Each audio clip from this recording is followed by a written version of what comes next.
The first episode of The Penguin aired on September 19th, 2024, and I, like many other people, tuned in to check it out. Full disclosure, I'm not a fan of Matt Reeves' The Batman, but I'm also not a hater. So I was intrigued to see how they were going to develop Colin Farrell's Penguin from his last appearance in the film to the sequel. I also wanted to see how they would address not having a Batman appear on their show. The first time I saw the pilot, I thought it was a good first episode. It reintroduced us to Matt Reeves' Gotham universe, following a few months after the events from the third act of the film, where the Riddler was successful in flooding Gotham City. Now, as Gotham tries to rebuild, so is the Mafia, as they are now without a leader, and Penguin is trying to keep his little rinky-dink drug operation running, while what's left of the Falcone crime family figure out how to move forward without their benevolent boss. As the series progressed, we saw a bunch of talented actors and actresses get added to the cast.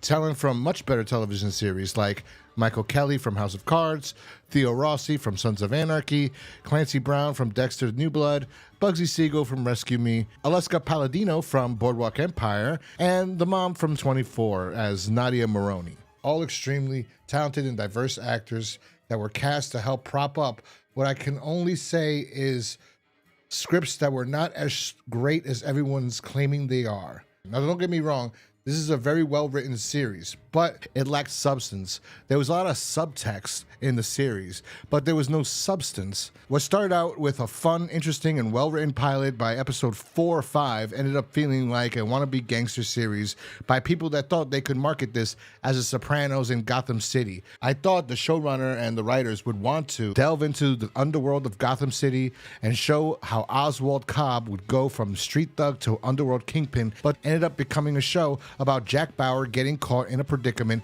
and needing Chloe O'Brien to help him escape. Damn it! It became, how is Oz going to get out of this situation each week? But I continued to watch and wait. Well, the show came and went like a dry fart in an old age home. I know, I'm in the minority, but I disliked the entire series. It started out strong, as I said before. I will admit the pilot written by Lauren LaFranc was good. She showed us a Penguin that is impulsive, he has a mother he takes care of that no one else knows about, and he has a soft spot for people with a handicap. Shown by him giving Vic, a kid with a stutter who was attempted to steal his vehicle, a chance to live after he uses Vic to help him dispose of Alberto Falcone's body. We also get to see some of the other Falcone family members, and we are introduced to Sofia Falcone, a sexy Italian minx that looks nothing like the comic book character she's supposed to be portraying, but that's okay. I'm not a comic book accurate purist snob, so I didn't really mind it. Plus, I actually think she's very attractive, and her performance was very compelling, and I think she was a highlight of the series. Now, when I say I don't like the writing of the series, it doesn't mean that the writing's absolutely terrible. The monologues and the dialogue between the characters are actually very good.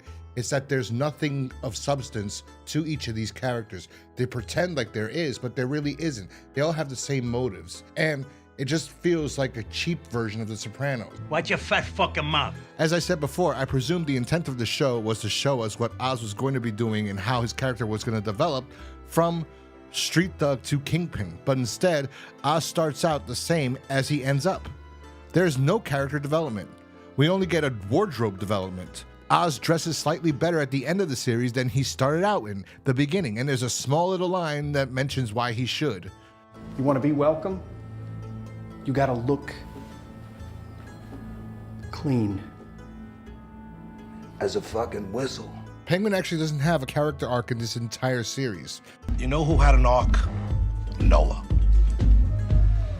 I guess you could say it's a flat arc, which means like everybody around him changes because of that speech he gives to the other gang members and they kind of get on board, but not even really, because that speech doesn't get them on board. It's Vic going to them afterwards that gets their underlings on board.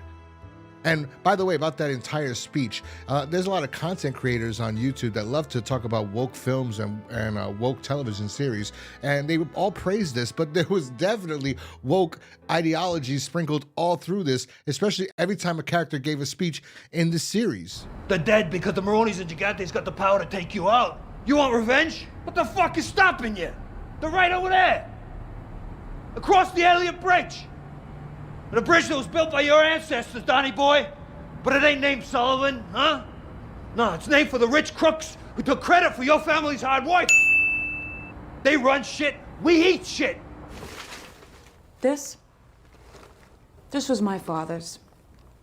But he made it off of your labor. You did the dirty work. And they kept it all for themselves.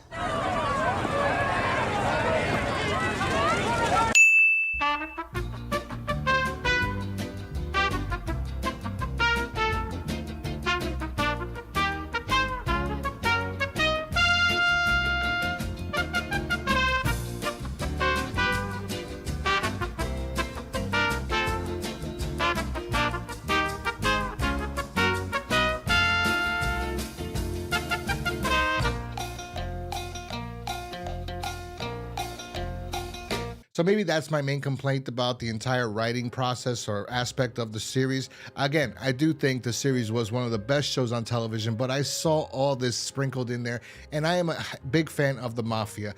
And this is not even how the mafia works.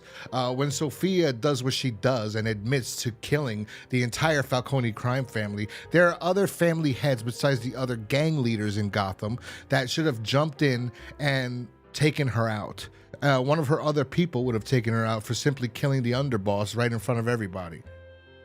So that's my problem with the show.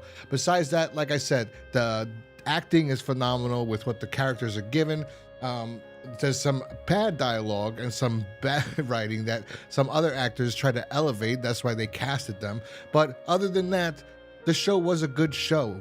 It is one of the better written shows on television, and even though it sprinkled its ideology all over the series, it wasn't as forcefully spoon-fed to you as other series love to do, but it was there, and I just have to call it out. It's as simple as that. But again, Penguin doesn't really change. He doesn't really do anything. He doesn't seem like he's going to be the formidable opponent to Batman. This series didn't explain that. Maybe the next film will. But for me, it didn't. He's the same guy as he was when he started out.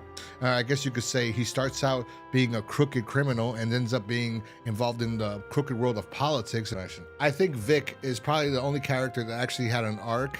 I didn't really like Vic to begin with, but there's a point in the show where he actually turns around and you do like him.